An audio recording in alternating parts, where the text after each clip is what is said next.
江澄问：你有什么要说的？魏无羡说：乱葬岗上有2个孩子。江澄颇为讥诮地看了他一眼，一个是温氏余孽，一个是你生的。魏无羡张了张嘴，没说出话。片刻后，他才问：师姐告诉你的？江澄将三毒咣当一声抛在岸上，冷笑：你居然还有脸提他？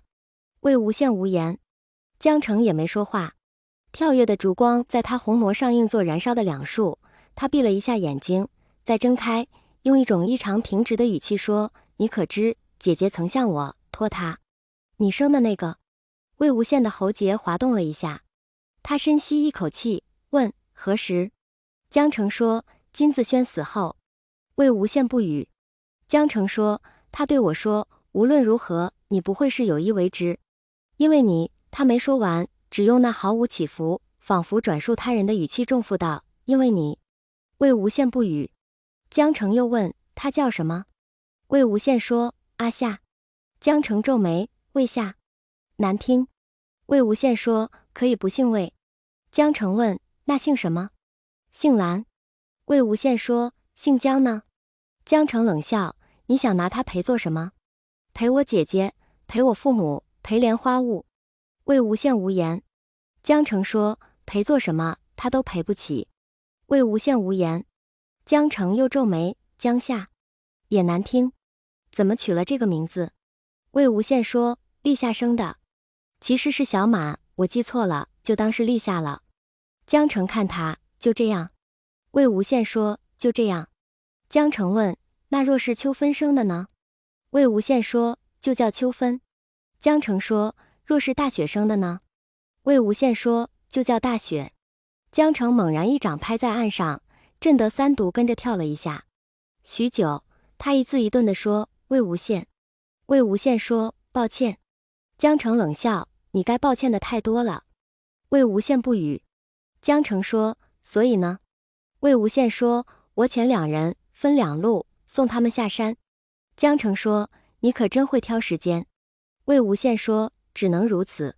明日再有一家到，你们便该围山了。江澄说：你是让我放过温家余孽，还有你生的那个？魏无羡说：是。江澄看着他，一字一顿地说：你做梦。魏无羡不语。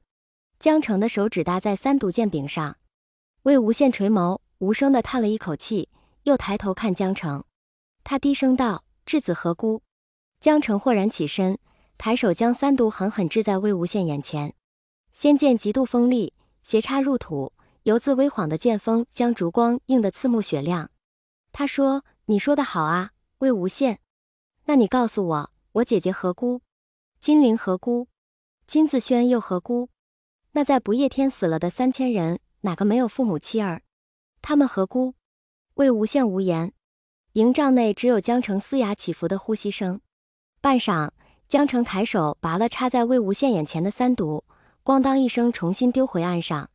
他说：魏无羡，不管是你生的那个，还是乱葬岗上的温氏余孽，我一个都不放过。沉默。魏无羡说：我明白了。他转身欲走，走出一步，突然听到江澄在他背后又开了口。江澄说：蓝氏明日到。魏无羡听到他说：蓝忘机不来，蓝曦臣也不来。魏无羡说：我知道了。江澄说：别再回来。魏无羡说：不会。他抬手撩开帷幕，便那样走了。江澄在帐中站了很久，一直到那根被风吹来晃去的蜡烛终于熄灭，帐中化作与帐外同样的黑暗。他掀了帐帘走出去。营中很空，只住了江氏一家。巡夜的子弟刚刚经过，夜里只有盘旋的风声。江澄望着天空，不知夷陵这地究竟会不会下雪。守在帐外的老仆此时跟了上来，提着一盏灯，又递来一件氅衣，开口道：宗主不必。江澄说：须臾，他看那人欲言又止的神情，压着火气问：怎么了？老仆说：笛声。江澄愣了愣。夜里似乎真的有笛声，随风而来，又随风而去，萦萦绕绕，无迹可寻。江澄说：你听错了。笛声响了4晚，江澄便在营帐中彻夜擦了4晚的剑，将一柄三毒擦得犹如抛了光，过分光洁的剑锋映着人眼睛。第5日黎明，百家到齐，在乱葬岗下歃血为盟，不讨不归。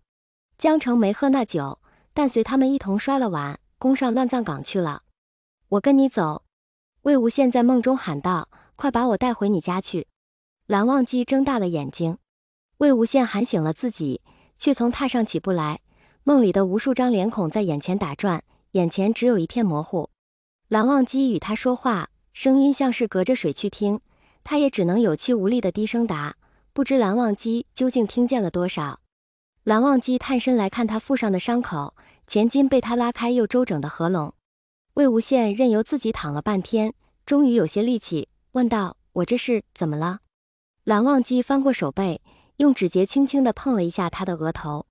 他的手指有些凉，魏无羡尚未反应过来，没来由的一抖，蓝忘机便在那刻收回了他的手，说：“清心丹对你影响颇大。”清什么丹？